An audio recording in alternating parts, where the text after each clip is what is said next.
Hello everyone, welcome to India buddy. आप सभी का स्वागत है आपके अपने चैनल इंडिया बडी में। स्टूडेंट्स, आज हम एक नया सीरीज स्टार्ट कर रहे हैं, वो है महाराष्ट्र बोर्ड 10th के ज्योग्राफी का पूरा हम लेक्चर सीरीज स्टार्ट कर रहे हैं। तो सबसे पहला जो चैप्टर है वो है फील्ड विजिट। अब ये चैप्टर को देख के लोगों को लगता है कि क्या इसमें भी कोई सीखने वाली चीज है।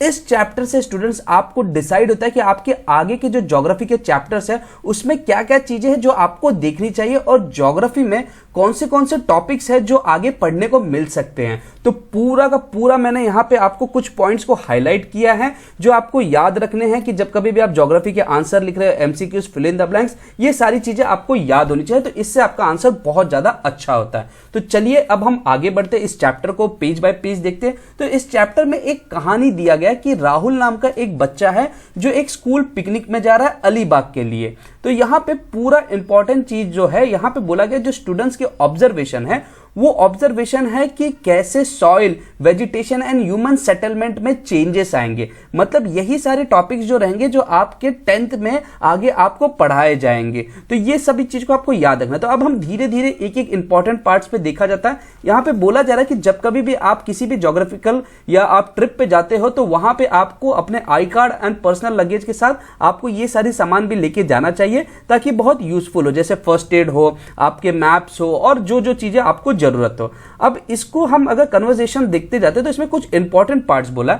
इसमें बोला कि ज्योग्राफी जो है लोकेशन वाइज से चेंज होती है। वो एक तरह रिलीफ, फिर वाटर बॉडीज, वेजिटेशन से चेंज होता है, soil, agriculture, human settlement and settlement pattern. Settlement pattern भी बहुत ज्यादा मैटर करता है क्योंकि कहीं पे न्यूक्लिएटेड होता है, जैसे एक ही जगह पे सब लोग रहना, और कहीं पे डिस्पर्स्ड होता है, मतलब लोग दूर दूर फैल के रहते हैं, थोड़े रहेंगे लेकिन दूर दूर रहेंगे। तो यहां पे जब हम चैप्टर को धीरे धीरे देखने लगते हैं तो यहां पे बता रहा है कि डिफरेंट लाइक टी स्टॉल्स बता रहा है, ढाबाज बता रहा है, petrol pump, other shop.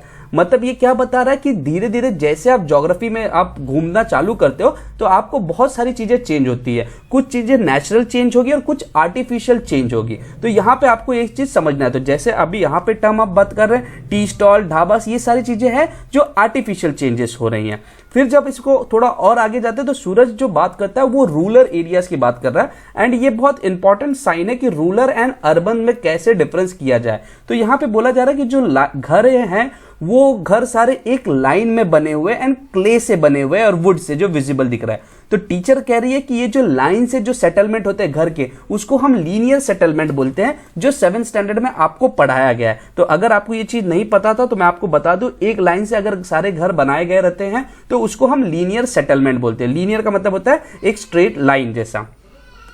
Next हम बात करेंगे कि यहाँ पे फिर टीचर ने बताया कि अर्बन के लिए क्या फर्क होता है। देखिए स्टूडेंट्स, जब आप ये चैप्टर आगे के भी चैप्टर्स पढ़ेंगे ना तो ये सारे पॉइंट्स बहुत ज्यादा यूजफुल होने वाले। तो ये पॉइंट्स आपको याद रखने हैं। अब अर्बन में क्या बोल रहा है, पॉपुलेशन डेंसिटी बहुत ज्यादा है, मतलब लोग बहुत ज्यादा है, मल्टी स्टोर्स आपके हाउस है, यहाँ पे सीमेंट के घर बने हैं, सैंड से बने हैं, ब्रिक्स इस्तेमाल किए गए, शॉप्स जो है वो बहुत ज्यादा मॉडर्न है, मॉल्स है। मतलब ये सब साइन है अर्बन एरियाज की। एंड जो रूरल एरियाज की थी वहां पे वुड एंड क्ले से जो घर बनते थे, ज्यादा फैसिलिटीज नहीं थी, बेसिक स्ट्रक्चर्स होते थे, वो सब हो गए आपके रूरल एरियाज के। फिर हम इसके बाद देखने वाले, यहाँ पे बोला गया कि जैसे जैसे लोकेशन चेंज होता है ना वैसे वैसे आपको सॉइल चेंज होगा, उसमें जो आप जो क्रॉप उगाते हो वो सब चीजें चेंज होगी, प्लस वे ऑफ कल्टीवेशन भी चेंज होगा। तो ये सब साइन है ज्योग्राफी की जो आपको अलग अलग लोकेशंस के हिसाब से आपको पढ़नी चाहिए। अब उसके बाद अगर आप देखा जाए तो यहाँ पे बताया गया कि ज्योग्राफी जब कभी भी आप पढ़ते हो तो आप ये मत सोचिए कि सिर्फ लैंड एंड समथिंग। तो यहाँ पे कुछ बहुत इंपॉर्टेंट चीजों के बारे में भी पढ़ाया जाता है, जैसे डैम के बारे में। अब डैम जो यूज होता है वो ड्रिंकिंग वाटर्स के लिए इस्तेमाल होता है, पावर जनरेशन के लिए इस्तेमाल होता है, फिशिंग के लिए इस्तेमाल होता है, इरिगेशन के लिए इस्तेमाल होता है। तो ये सब चीज भी आपको ज्योग्राफी में पढ़ते समय आपको ये सारी चीजें ध्यान रखनी पड़ेगी। जब आप ये सारी पॉइंट्स लिखते हो किसी भी चीजों के बारे में, किसी भी शहरों के बारे में, तो आपको बहुत ज्यादा मार्क्स मिलते हैं। एमसीक्यूज हो, फिल इन द ब्लैंक्स हो, सबके लिए ये बहुत ज्यादा यूजफुल होने वाली है।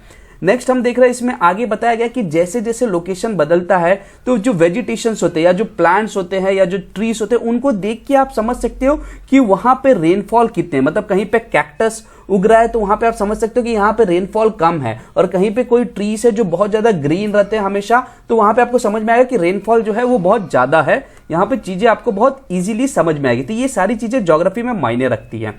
फिर आपको बताया गया है कि ज्योग्राफी में साथ ही साथ आपको ये भी नोट करना है कि जो जैसे अभी यहाँ पे एग्जांपल में सिंहगढ़ फोर्ट दिया है, तो ये फोर्ट यहाँ पे क्यों बनाया गया, अगर ये बनाया गया तो इसके आसपास क्या ऐसी चीजें थी कि जिसके कारण यही लोकेशन चुना गया, मतलब वाटर बॉडीज, हाइट इसकी बहुत ज्यादा मैटर करती है ताकि आपको सेफ्टी रहेगी, नेचुरल रिसोर्सेज जो है वो सभी चीज जब आप ज्योग्राफी पढ़ते हो तो आपको ये सारी पॉइंट्स याद रखनी चाहिए। फिर यहाँ पे बताया कि साथ ही साथ आपको एग्रीकल्चरल पैटर्न्स भी देखना चाहिए, जब कभी भी टाइप ऑफ रॉक्स भी आपको देखना चाहिए कि कौन से रॉक्स मिलते, कौन से चीजें मिलती, तो ये सब नेचुरल रिसोर्सेज में ज्योग्राफी में आते हैं। तो फील्ड विजिट में ये सारी चीजें आपको देखनी चाहिए।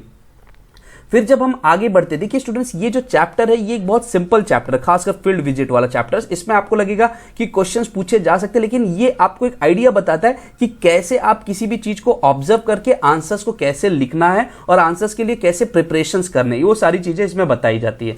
प्लस यहाँ पे आप देखोगे तो ये बताते हैं कि मुंबई पुणे एक्सप्रेस वे, मतलब बताते हैं ज्योग्राफी में आप देखोगे तो आपके रोड वेव्स, आपके एयर वेव्स, आपके वाटर वेव्स, ये सारी चीजें इंक्लूड की जाती है। तो ज्योग्राफी पढ़ते समय आपको ट्रांसपोर्ट सिस्टम्स भी बहुत ज्यादा मायने रखते हैं कि कौन से लोकेशंस पे ज्यादा ट्रांसपोर्ट है, तो जहां पे ज्यादा ट्रांसपोर्ट फैसिलिटीज होगी वहां पे डेवलपमेंट ज्यादा होगा, वहां पे लोगों का पॉपुलेशन ज्यादा होगा, ऑटोमेटिकली वहां पे कॉन्सेंट्रेशन, वाटर सप्लाई और सब चीज। तो ये एक बहुत इंपॉर्टेंट चीज है जो आपको हर एक पॉइंट से कनेक्ट करना है। ज्योग्राफी इज नथिंग बट कि आप सोचोगे मैं सिर्फ लैंड से कनेक्ट करूं, no, you have to connect each and every dots, और फिर वहां पे आपका आंसर जो होता है वो बहुत अच्छा हो जाता है। तो आपको हमेशा ये सारी पॉइंट से सोचना चाहिए।